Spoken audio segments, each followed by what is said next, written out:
Hi, I'm Daniel. I'm a recovering alcoholic and drug addict.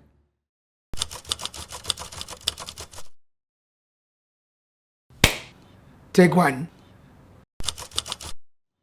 So, we moved to Texas when I was about 3 years old. My parents were fairly conservative, religious, Catholic, very standard. Boys are boys, girls are girls. Parents both worked. But they kind of knew I was different by the time I was like 8 years old.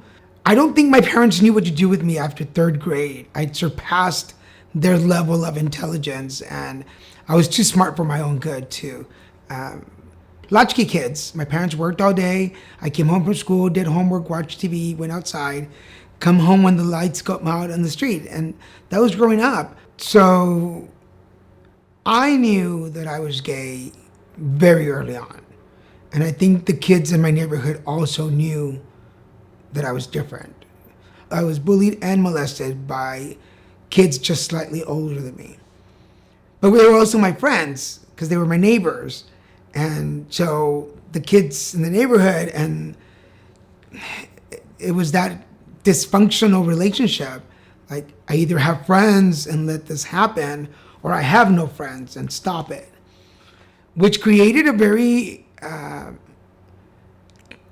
don't have another word, dysfunctional relationship with men. So by the time I was 10, I'd already been molested by an adult. But I just thought that's how you made friends, because I really believed if I'm not sexually active with you, then are we friends or not? And then I think that messed with my head. And when I was active in my drugs, it became a normal to get drunk or high, hook up with whomever, and then feel very alone because the friendship didn't continue. Because as an adult, I wasn't as attractive as I was as a child to a molester. Now, it was never confirmed by my parents, but I do believe that I was molested when I was about 5 years old. So I don't know if that triggered the attraction to men or that enhanced the attraction to men. But by the time I was about 6 years old, I was very attracted to boys, and I knew I liked boys. And for a while, I felt guilty because I was like, I'm enjoying this. So was I the enabler? Was I enabling adult men to have their adventure? Or were they the bad guy in giving me what I wanted? I mean, let's face it, when you're a teen, horny, I mean, they're like, here, have the apple. You're gonna take a bite. When I turned 17, I was outed. So my parents found out I was gay. I was going to school in Mexico and living with my sister. Finishing high school, I had one semester to go, but I ended up living in a boarding house because I couldn't live with my sister anymore. I learned how to make money sexually. So I found the right group for the right thing. I'm not gonna lie and sit here and tell you it wasn't fun and I didn't have a good time.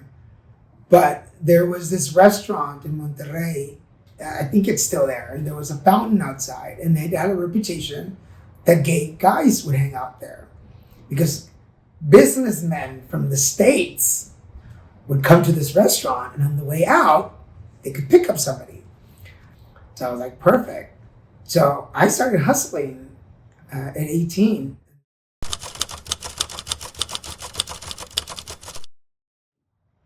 I had a good time. I met a lot of people, went to a lot of very nice restaurants in Monterrey, but it also involved a lot of drinking and hanging out late and being active. And years later, again, I mean, I was already 18, but I was 18 with a younger mentality, if that makes sense. I wasn't thinking as an 18-year-old because the first time you have sex as a young boy or molested as a young boy, your brain kind of stops for a little bit.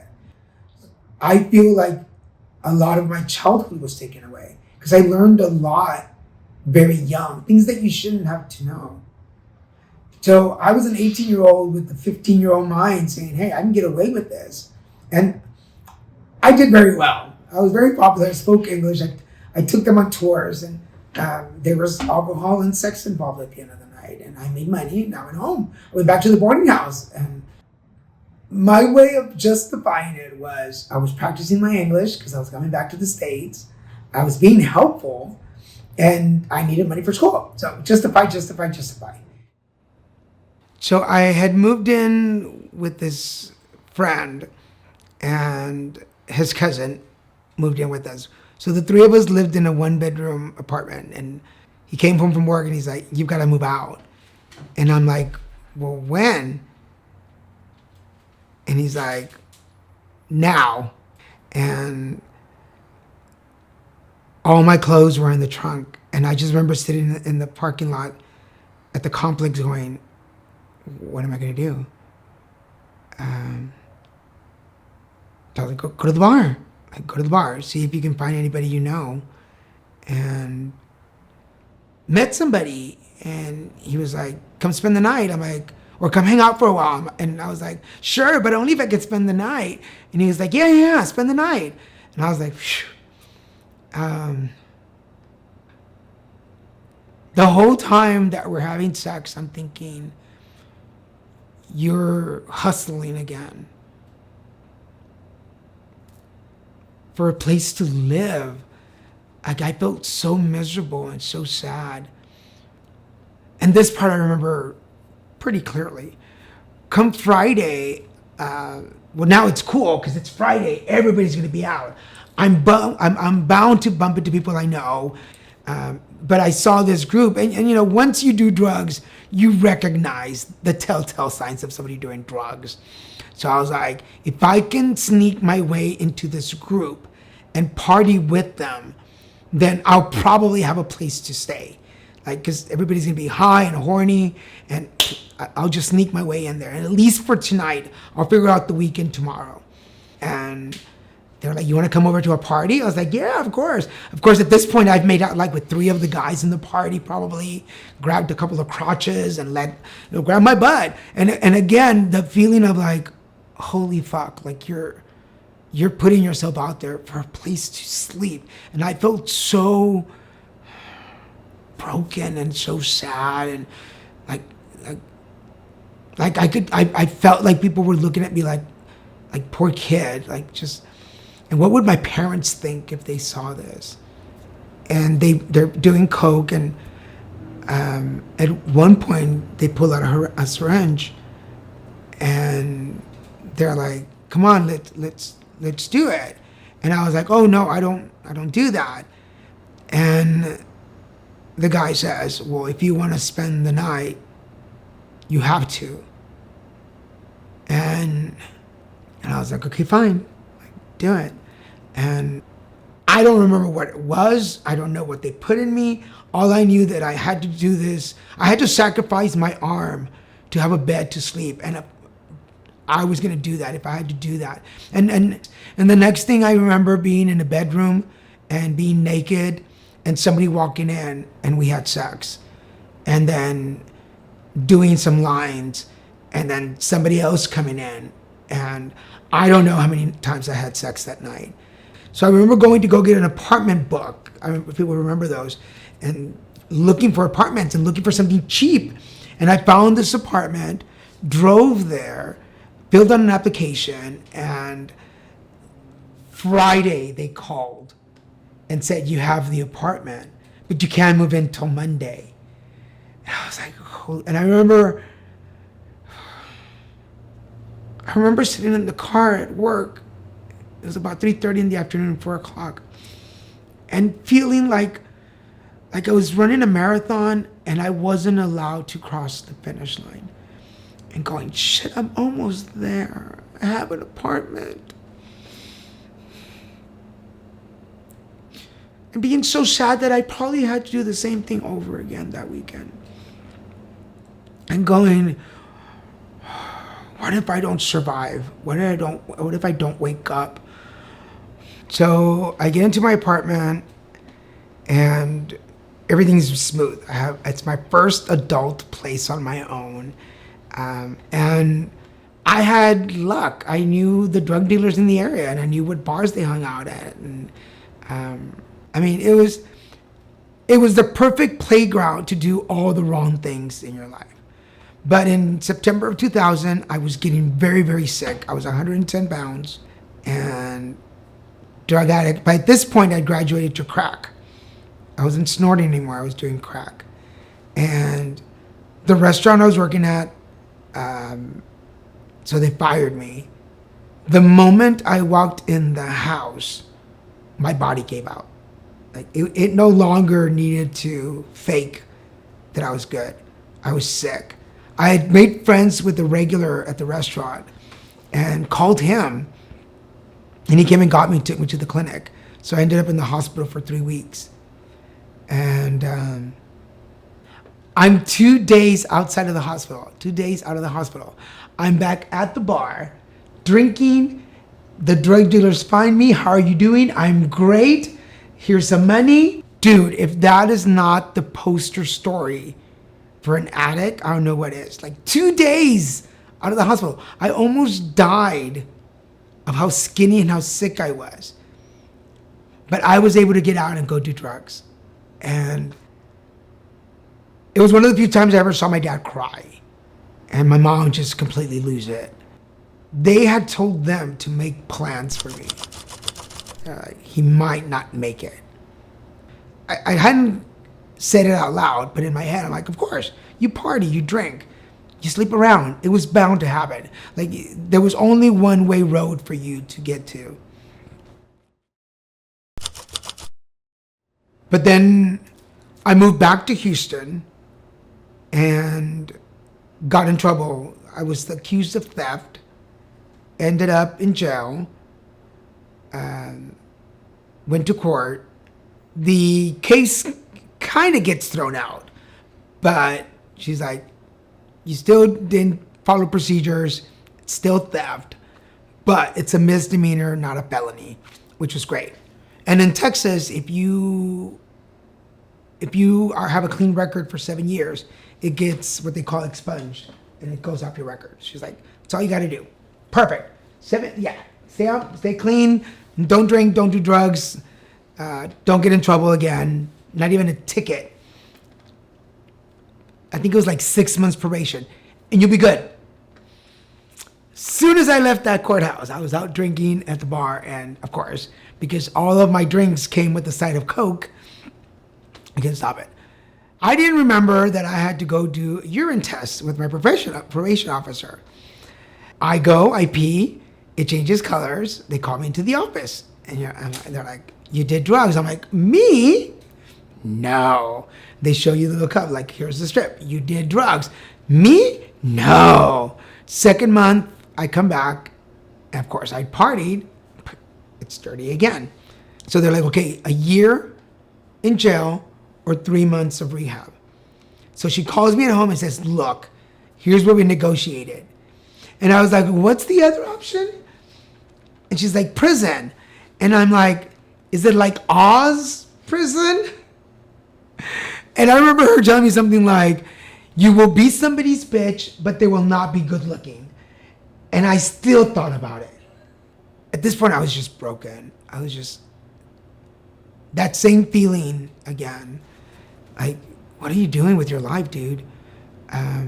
I was the first name on the docket that morning. And I really was honest. I was like, if you're telling me I'm going to prison and you send me home, I'm not. Like, I was ready. I'm checking out. Like, I don't want this life. I felt like my family had abandoned me. I felt like God wasn't with me anymore. I felt like the universe just used me as his punching bag and the butt of the jokes. And no matter what I did to try to better myself, I just couldn't get away. It's literally drugs and alcohol were my captors, and I was in this abusive relationship, and they were not going to let me go. They were not. And they didn't call me that night. They called me the next morning, Wednesday morning, And she said, the judge agreed, you're going to rehab. You need to check in tomorrow, Thursday. And they promised, we're going to help you find the new you and find happiness. And fuck, I believed them. I had nothing else to lose because everything else wasn't working. And they were like, we're going to make you a new you. You will help you find your happiness. And I was like, you better. Like, I skipped out on prison for this. So you better you better deliver on your promises. But June 21st, 2007 to June 23rd, to August 23rd, I stayed 2 extra days because I was supposed to leave on a Wednesday and I cried. I didn't want to leave on Wednesday. I wanted to leave on a Friday. And I just wanted better. And I wanted to stop hurting. I needed to forgive myself. And I really don't think to this date I've completely always forgive myself. I think that part of me creeps up every once in a while to remind me that at one point I gave blowjobs for money, and another time I shot up to have a bed to sleep in, and I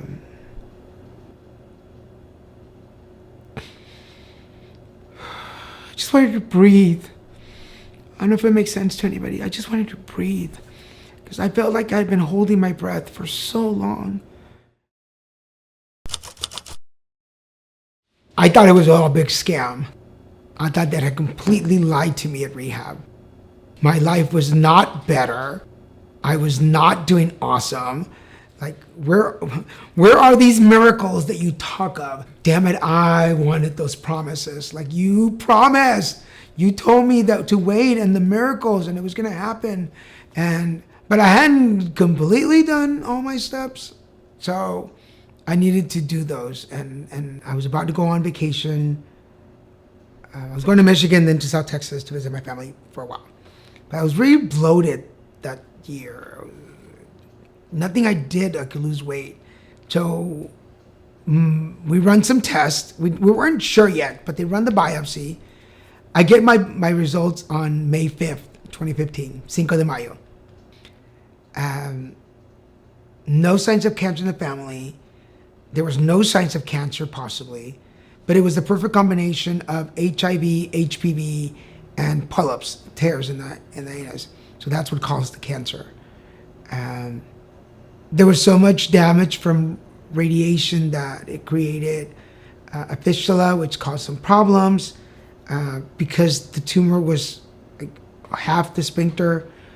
They took away the cancer, but they also took the sphincter, which caused me to have an ostomy surgery, which is permanent. I'll always have it. His name's Tommy.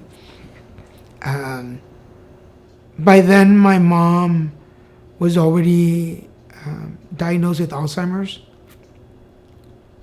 And she never got to see me clean and sober.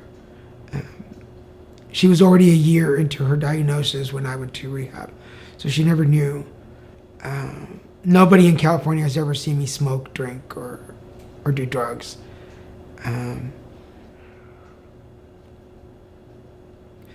Because I know what's up to lose. I know what I have to lose. I started my own practice on things. I've done international work. I share my story when I can so that people know that you can. It's not easy, but you can. And I've had other friends that died over the last couple of years that really, really hurt. Like really good friends that were friends and mentors and collaborators, and you talk to every day, and then all of a sudden you don't. Then cancer came around in 2018. 2015 was cancer. 2016 was my ostomy. I'm not always happy about it. I've become an advocate for people with ostomies and a face for anal cancer, and I've been doing HIV for 24 years now. But I'm not always excited to talk about it. For anybody that knows my story, I'm very grateful. I'm very blessed. God and the universe are very good to me. They've spoiled me rotten. I've gotten to go places that I never thought as a kid that I would go. I do advocacy work for HIV, anal cancer, and mental health, particularly in the LGBTQIA community and the Latino community. Like, all my life experiences have led me to where I am. And I have regular meetings with all those little parts of me that I've created along the way.